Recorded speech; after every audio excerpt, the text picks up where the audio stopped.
Napoleon Bonaparte, a name synonymous with ambition, strategy, and ultimately tragedy.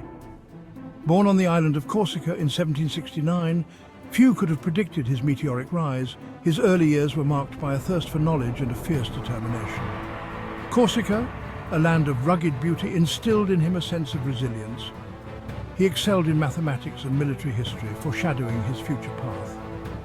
At the young age of 24, Napoleon's tactical genius shone during the siege of Toulon. His strategic brilliance secured a decisive victory for France, earning him the rank of brigadier general. This early success was a sign of things to come. Napoleon's ability to analyze the battlefield, outmaneuver his opponents, and inspire his troops was unparalleled. The revolution had unleashed a force to be reckoned with. France, in the late 18th century, was a cauldron of change. The French Revolution, with its ideals of liberty, equality, and fraternity, had ignited a firestorm that would reshape Europe. Napoleon, a rising star in the military, found himself at the heart of this revolution. He navigated the treacherous waters of French politics with skill, allying himself with powerful figures like Paul Barras.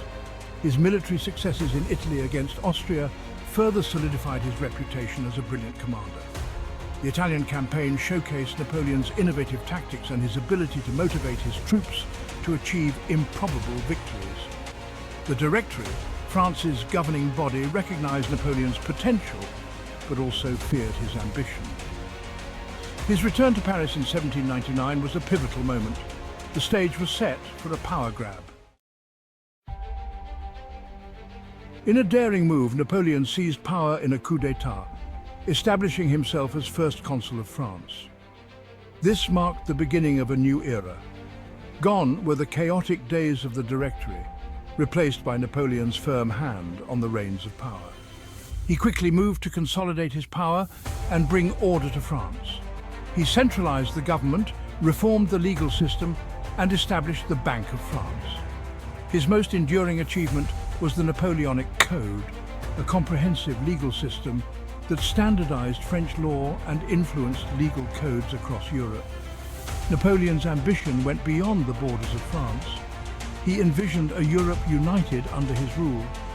He embarked on a series of military campaigns that would pit France against the major powers of Europe. Section 4. From Cairo to Moscow. Napoleon's military campaigns are the stuff of legend. From the pyramids of Egypt to the frozen plains of Russia, his armies marched, carrying with them the ideals of the French Revolution.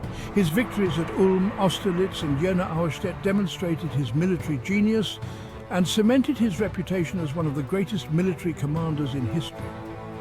The Battle of Austerlitz in particular is considered a masterpiece of military strategy. Napoleon's decisive victory against the combined forces of Austria and Russia stunned Europe. His ability to outmaneuver and outthink his opponents seemed almost supernatural. However, even Napoleon's genius had its limits. The invasion of Russia in 1812 proved to be his undoing. The vastness of Russia, the scorched earth tactics of the Russian army, and the brutal Russian winter decimated the Grande Armée. Section 5. The 100 Days and Waterloo. The disastrous Russian campaign marked a turning point in Napoleon's fortunes. Weakened and facing a coalition of European powers, he suffered a series of defeats, culminating in his abdication in 1814. He was exiled to the island of Elba, seemingly at the end of his political life.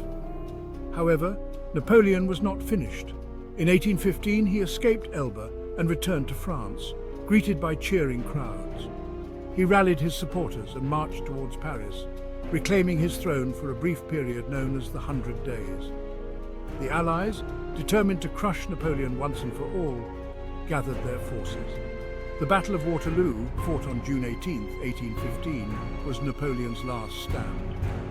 It was a close-fought battle, but ultimately Napoleon was defeated. He was exiled once again, this time to the remote island of St. Helena. Section 6. Legacy of the Emperor. Napoleon died in exile on May 5, 1821, at the age of 51. His death marked the end of an era. Napoleon's legacy remains complex and contested.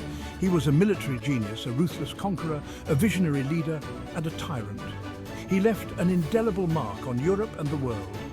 His military campaigns revolutionized warfare, his legal reforms influenced countless nations, and his ambition reshaped the map of Europe.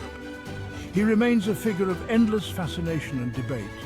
Napoleon's life offers valuable lessons about the intoxicating nature of power, the dangers of